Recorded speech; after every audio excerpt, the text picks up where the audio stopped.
Hello, and welcome to Charlotte Mecklenburg History with Dan Morrill. This is going to be episode 8, I think. And today is Sunday, April 26th, 2020. And I am Dan's daughter, Mary Dana. And I'm here with Dan through Zoom. We have started back Zoom. since we can't be there together in person. We're doing it by Zoom. And so I'm recording it and I'm going to attempt to put it on YouTube if I can. We'll see. And if you can't, you can't. If I can, I can. But you can still follow Dan on Instagram at Dan Morrill. And you can email Dan. What is it? Dan Morrill. Dan Morrill 2, like 1, 2. Dan Morrill 2 at gmail.com. Right. Dan Morrill, the number 2 at gmail.com. Yeah. Yes. Okay. Well, it's good to see you. Well, good to see you. Glad that wish we could be together, but this is the new age and I'm about to go nuts. I know. Can't go anywhere. Quarantined at home. Right. So, and well, today, let's see, we were going to try to talk about something that's sort of timely about the Mayor McNinch, right? Yeah, and I'll start out talking about the house, and then I'll briefly go and talk about him and fascinating life. And he dealt with some issues that are very pertinent today, one of which is unending, and the other which is in its own way unending. But we'll get to that. Okay, take it away. Well, you know, I'm involved with this group called Preserve Mecklenburg, and I know that that's a little bit specific, but we're trying to save a house at 2401 Sharon Lane. And it's a big colonial revival style house. It was built in 1925, and it was the home of Frank McNinch, MC, big M, little c, big N-I-N-C-H, capital N for Nick. Okay. And his wife, she had a goofy name. It was actually his second wife. The first one died. And her name was Hulda. Have you ever, H-U-L-D-A. Sounds German. Sounds German. Yeah. Have you ever known anyone named Hulda? I can't say that I have. Well, I think probably if I'd named you Hulda, you'd probably come after me with a shovel. That's not that gracious a name. But anyway, that's who it is. That's so true. You know, every house has a story. And this man had an incredible life. And he was born in 1873 in Charlotte. He died in 1950 in Washington, D.C. So if my mathematics are correct, he lived 77 years. I believe that's right. Okay, I'm not going to check your math, but I trust you. I think that's right. Okay. That's right. But let me tell you a little bit about him, because it is fascinating. First of all, he was a deeply, deeply religious man. Presbyterian Church. He belonged to Second Presbyterian Church, which used to be up on North Tryon Street. And it merged with a Westminster Presbyterian Church, not to be confused with the present Westminster Church, which is at the corner of Randolph and Colville. But Second Presbyterian Church joined with the old Westminster to form Covenant Presbyterian Church. So a lot of people don't even know what Second Presbyterian Church is, but in the late 19th century, that was a big deal. It was a big church. And he was a devout Christian. In fact, the way he sort of first started making a name for himself was being, he was a very, very good public speaker. In fact, Frank McNinch was one of those people that really sort of commanded a presence. And the first thing he started talking about when he was a teenager was Jesus. And he was absolutely convinced that human beings were fundamentally born in sin, and that civilization was always one thread from barbarity. And he really, in many ways, devoted his life to trying to guide people to a virtuous life. That was very fundamental to his whole being.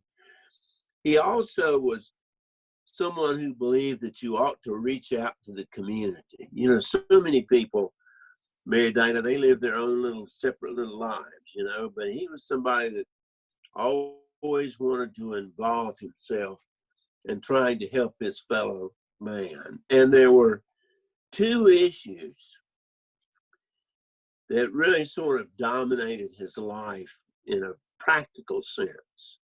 One was he was a big believer in parks and recreation. He believed that people were better people if they got out and experienced Mother Nature, and they experienced sunshine and recreation. And he spent a lot of his life, particularly in the 1920s, working for what was known as the National Park and Recreation Association. And he was a really big proponent for the creation of parks, municipal parks. One of his favorite places in Charlotte was Independence Park. We talked about Independence Park before, but that was one of the things that really he was deeply committed to, in addition to public service. But the other, and one of the issues we want to talk about today that really, really fired him up was the evils of liquor, whiskey. He was a big prohibitionist. Now, you know, I've talked with you before, Mary Dana. I've never, if I drink 4 ounces of alcohol a year, it's amazing. That's true. I've never had any, I've never been drawn to booze. Well, the thing that really caused alcohol to become a major mass consuming problem in the second half of the 19th century was the development of the ability to be able to mass produce and ship beer. I mean, whiskey was bad enough in itself, but it was beer that Anheuser-Busch, and German, by the way, talking about Hulda. Yeah, like Hulda. Schlitz. If that isn't German, I don't know what is. So, and the reality is, and people don't realize this, in the late 1800s, Charlotte was awash with saloons. There were saloons all over the place, and there was a hue and cry about what this was doing, especially to the male gender. And there was a great concern about the fact that alcohol was really destroying so many people's lives.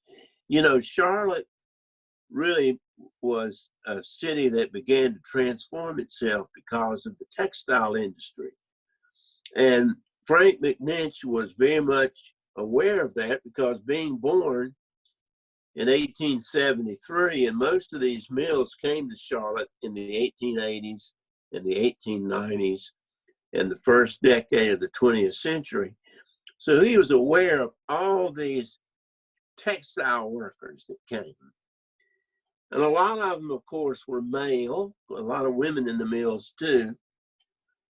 But the image was that these men would go and work in those textile mills with those clanking machines and cotton dust and lint and hot and God knows, no air conditioning, sitting around the summer sweating like pigs. And they'd stop by the saloon on the way home. Have a beer. And then, Have a beer. And then they'd go home and beat the hell out of their wives. I mean, that was the image. And they were also terribly afraid of the fact that a lot of children, 12, 13 years old, were showing up at these saloons. And even though you weren't supposed to sell liquor to them, the reality was that happened. So, how are you going to deal? And Mary Dana, as well as I do, there are a lot of drunks out there, Mary Dana. That is true. There are a lot of drunks out there this day. And alcohol, it's devastating. It's the people who become addicted to alcohol. How many lives have been ruined? Well, here was this man, Frank McNinch, who believed that human beings were certainly born in original sin. Their natural inclination was to be animalistic. And booze and beer were like taking a match to dry grass, man. You just make human beings just go terrible. So he became very much involved with a huge national movement that started in Ohio and then spread all over the country, known as the Anti-Saloon League. And Frank McNinch became one of their primary local spokesmen. He held rallies all over Charlotte. He went to surrounding towns like Concord, and Lord knows he went to Kannapolis, those poor slaves up there in those mills. He went to Monroe. He went to all these places.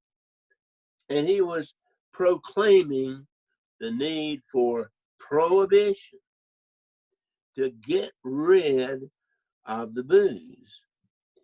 And of course, that was entwined with all this religious feeling too. There were people like very famous evangelists. You ever heard of Billy Sunday? No.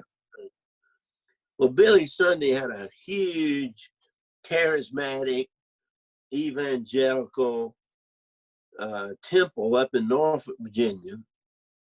And he was, of course, an ardent prohibitionist.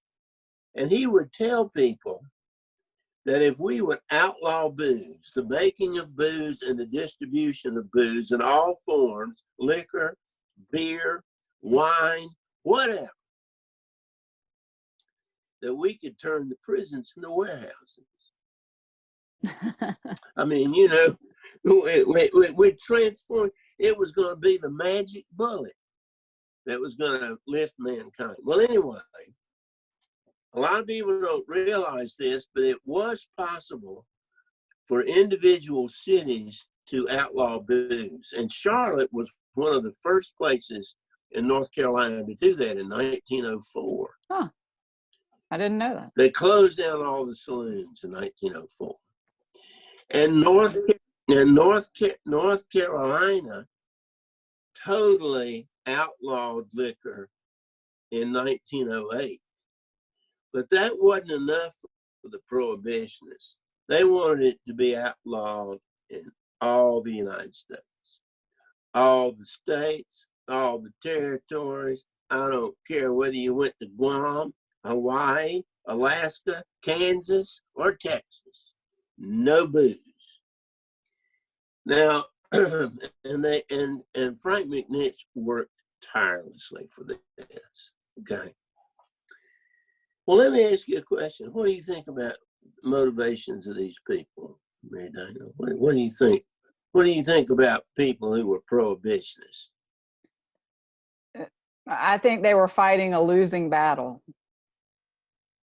Well, do you think they were fighting a battle that was trying to make a better world?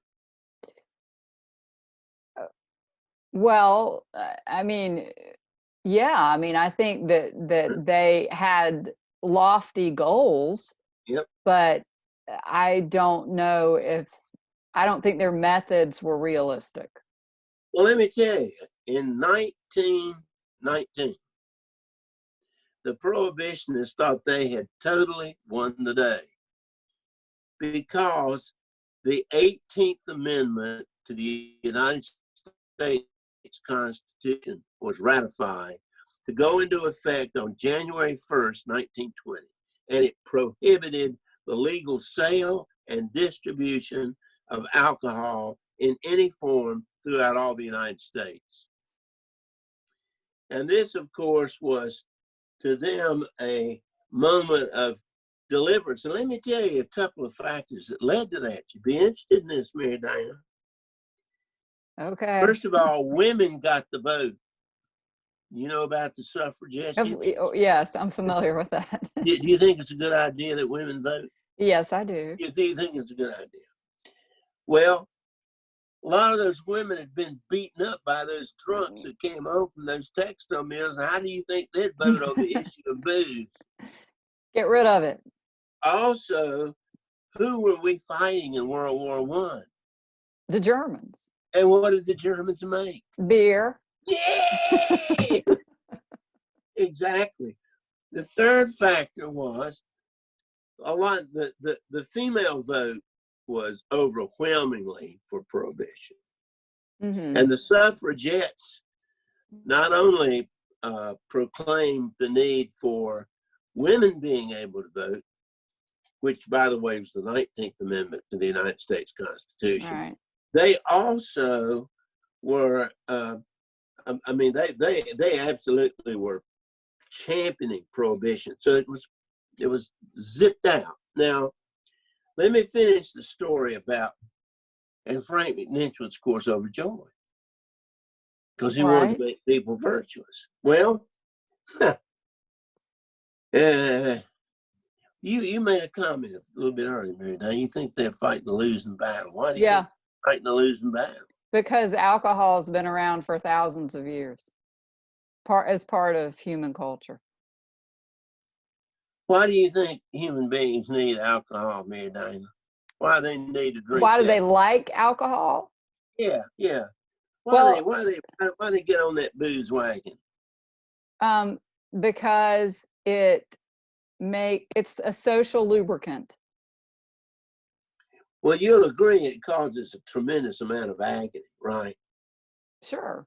Okay. Well, anyway, I'm going to finish the prohibition story. I've never been a big drinker either. Do you know about NASCAR races? Yeah. Yes. You know where most of those families that got big into NASCAR learned how to drive those cars real fast? Bootleggers. I know that. What happened in the 1920s? Couldn't legally get booze, so what did people do? They got it legally. Yeah.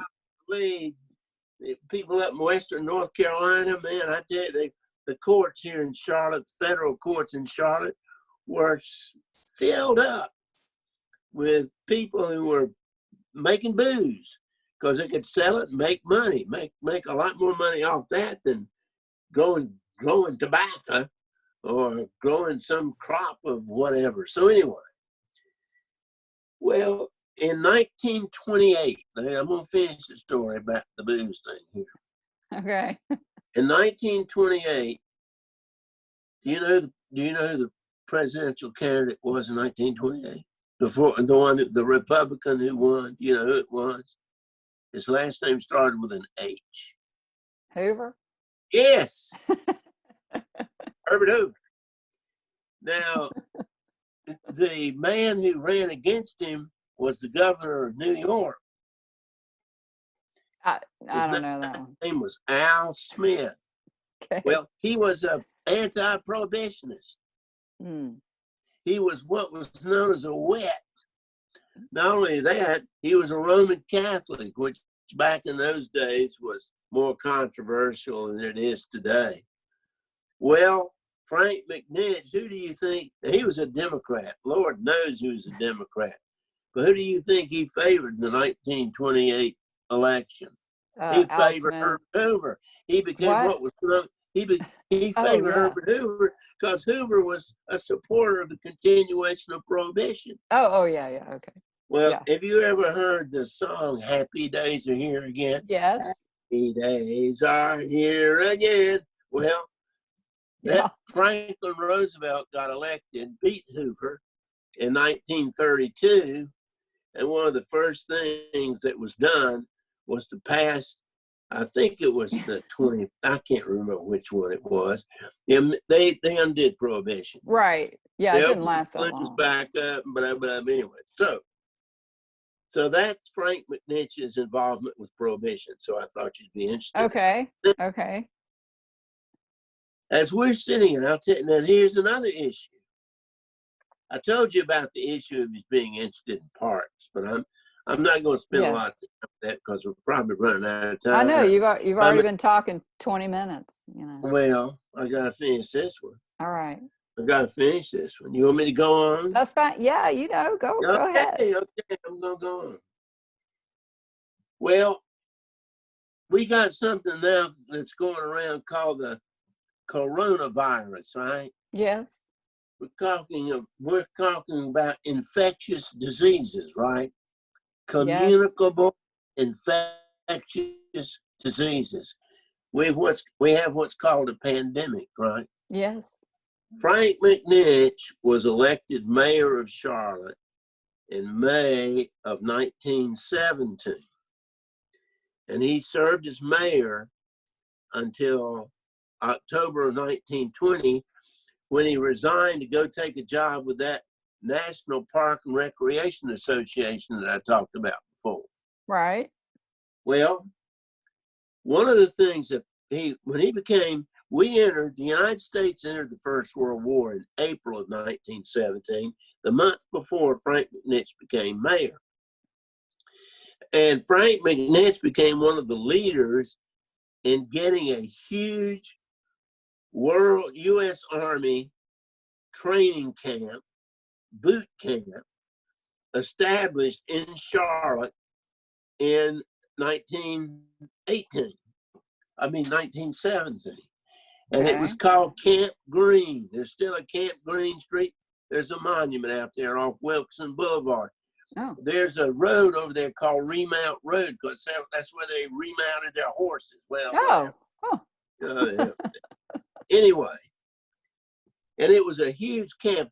There were about as many people in Camp Green, which was named for Nathaniel Greene, a great Revolutionary War hero, but I won't get into that. Greene, Greensboro's named for Nathaniel Greene. Well, anyway, Camp Green had about 30,000 young men come here, mostly from Massachusetts. Came down here on the train, went out there, and they, of course, learned how to kill people. They're going out and learn being in the Army, right? Well, one of the things that happened,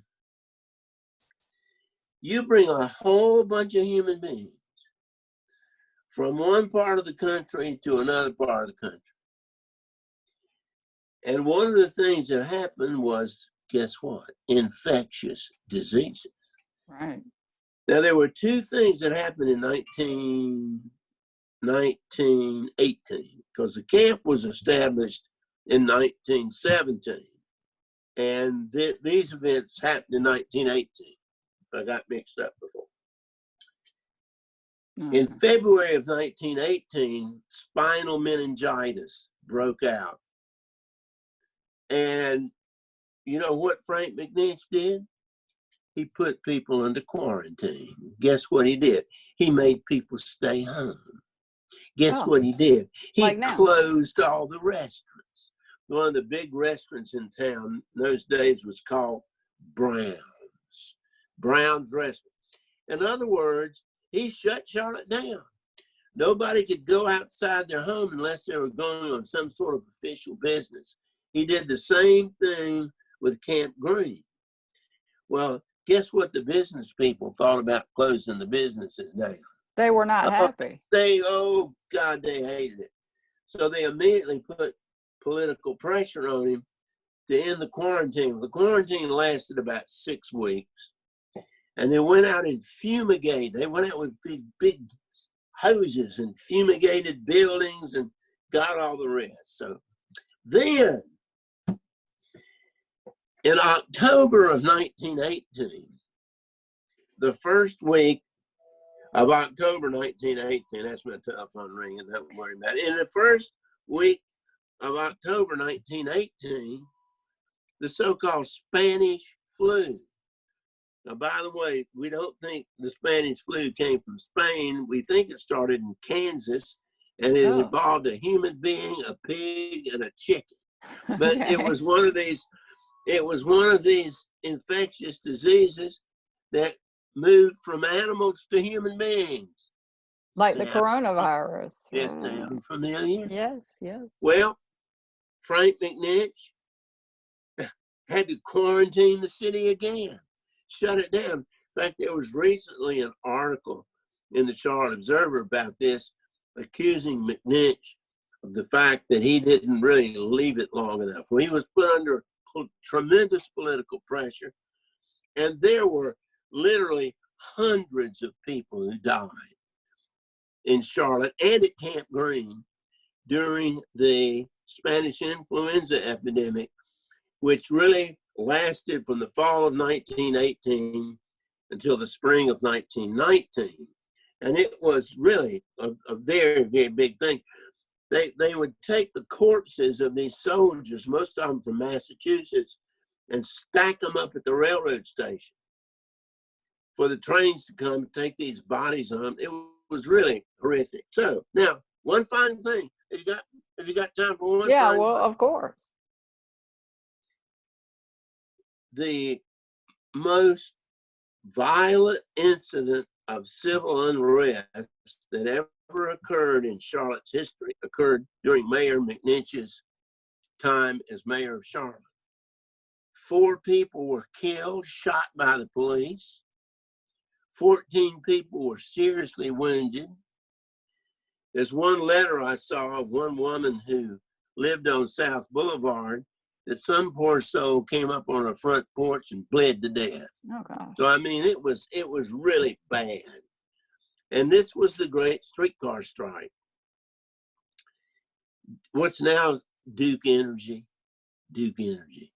Yeah, you talked about the streetcar strike in other episodes. Well, McNinch had to try to settle it.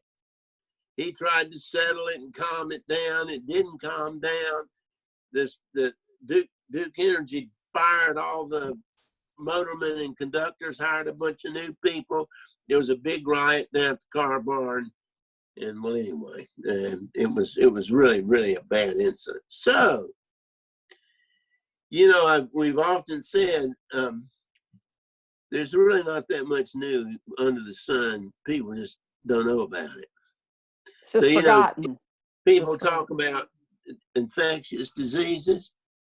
I can tell you, most of these 22-year-old TV commentators, they don't have any idea. In fact, I bet there are a lot of people in Charlotte have no idea about the fact that spinal meningitis and the Spanish influenza epidemic hit Charlotte and Mecklenburg County so hard. So you think about it now, Frank McNinch ended up, because of support of Hoover, he was head of the Federal Power Commission.